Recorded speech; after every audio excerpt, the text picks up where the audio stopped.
Welcome to Nivas news. మా channel మీకు నచ్చినట్లయితే లైక్ చేయండి, షేర్ చేయండి, కామెంట్ చేయండి. మర్చిపోకుండా బెల్ సింబల్ని క్లిక్ చేయండి. సబ్స్క్రైబ్ చేయటం మర్చిపోకండి. మట్కా నిర్వాహితులపై టాస్క్ ఫోర్స్ దాడి. మట్కా నిర్వాహితులపై ప్రత్యేక టాస్క్ ఫోర్స్ పోలీసులు దాడులు. 32,500 సీజ్. పోలీసుల అదుపులో నిందితులు.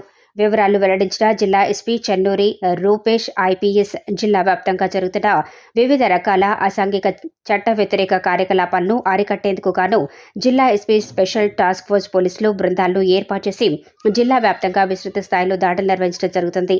ఈ దాడుల్లో భాగంగా నిన్న మే 1, 2024 నాడు రాత్రి జహీరాబాద్ టౌన్ నందు మట్కా నిర్వహిస్తున్న గుర్రం శ్రీనివాస్ తండ్రి చంద్రయ్య, వయసు 48 సంవత్సరాలు, నివాసం శ్రీరామ్ మహిళ, జహీరాబాద్ టౌన్, సంగారెడ్డి జిల్లా అదుపులోకి తీసుకుని అతని నుండి మట్కా చిట్టీలు 3, ఒక మట్కా బుక్, 32,500, ఒక సెల్ ఫోన్ను సీజ్ చేసి తదుపరి విచారణకే జహీరాబాద్ టౌన్ పోలీస్ స్టేషన్కు తరలించడమైంది. Welcome to Nivas news. మా ఛానల్ మీకు నచ్చినట్లయితే లైక్ చేయండి, షేర్ చేయండి, కామెంట్ చేయండి. మర్చిపోకుండా బెల్ సింబల్ని క్లిక్ చేయండి. సబ్స్క్రైబ్ చేయటం మర్చిపోకండి. విలేకరుల సమావేశంలో మాట్లాడుతున్న మంత్రి సీతక్క, పనిచేసే ప్రభుత్వానికి పట్టం కట్టాలి. ఆసిఫాబాద్ టౌన్ పనిచేసే ప్రభుత్వానికి పట్టం కట్టాలని జిల్లా ఇన్ఛార్జ్ మంత్రి సీతక్క అన్నారు. గురువారం కాంగ్రెస్ పార్టీ జిల్లా అధ్యక్షుడు విశ్వప్రసాదరావు నివాసంలో ఏర్పాటు చేసిన విలేకరుల సమావేశంలో ఆమె మాట్లాడారు. గత బారాస ప్రభుత్వ హయాంలో కొమురం భీం ఆసిఫాబాద్ జిల్లాను ఎలాంటి అభివృద్ధి పరచలేదన్నారు. ప్రాజెక్టులు, కాల్వలు అసంపూర్తి నిర్మాణంతో సాగు చేసుకునే రైతులు ఎన్నో ఇబ్బందులను ఎదుర్కొన్నారని, పెండింగ్ ప్రాజెక్టులను పూర్తి చేసేందుకు చర్యలు తీసుకుంటామన్నారు. ఏజెన్సీ ప్రాంతంలోని మార్బుల్ గ్రామాలకు సరియైన రోడ్లు లేవని, అన్ని గ్రామాలకు రహదారుల నిర్మాణానికి చర్యలు తీసుకుంటామని, ఆదివాసీలకు మౌలిక వసతులు కల్పించేందుకు తమ ప్రభుత్వం శాయశక్తిలా కృషి చేస్తుందన్నారు. జిల్లా కేంద్రంతో పాటు నియోజకవర్గంలోని అన్ని మండలాల్లోని ప్రభుత్వ ఆసుపత్రుల్లో అన్ని సౌకర్యాలు కల్పించి గిరిజనులకు మెరుగైన వైద్యం అందించేందుకు తగిన చర్యలు తీసుకుంటామన్నారు. జిల్లా కేంద్రంలో కబ్జాకు గురైన ప్రభుత్వ భూములను స్వాధీనపరుచుకుంటామన్నారు. Welcome to Nivas news. మా ఛానల్ మీకు నచ్చినట్లయితే లైక్ చేయండి, షేర్ చేయండి, కామెంట్ చేయండి. మర్చిపోకుండా బెల్ సింబల్ని క్లిక్ చేయండి. సబ్స్క్రైబ్ చేయటం మర్చిపోకండి. మళ్లీ జగనన్నే రావాలి, వైఎస్ఆర్సీపీ జెండా ఎగురవేయాలి. నాగిని రవి సింగారెడ్డి, నంద్యాల జిల్లా నివాస్ న్యూస్.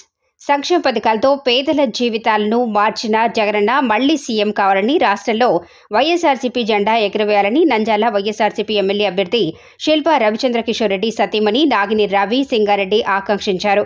గురువారం నంద్యాల పట్టణం 26వ వార్డులో కౌన్సిలర్ చంద్రశేఖర్, మాజీ కౌన్సిలర్ దిలీప్ కుమార్ ఆధ్వర్యంలో ఎన్నికల ప్రచారం నిర్వహించారు. వార్డులో అడుగడుగునా హారతులతో స్వాగతం పలికారు. సంక్షేమ అభివృద్ధి కార్యక్రమాల వివరాలు తెలియజేసే ఎన్నికల ప్రచార కరపత్రాలను ప్రజలకు అందజేశారు.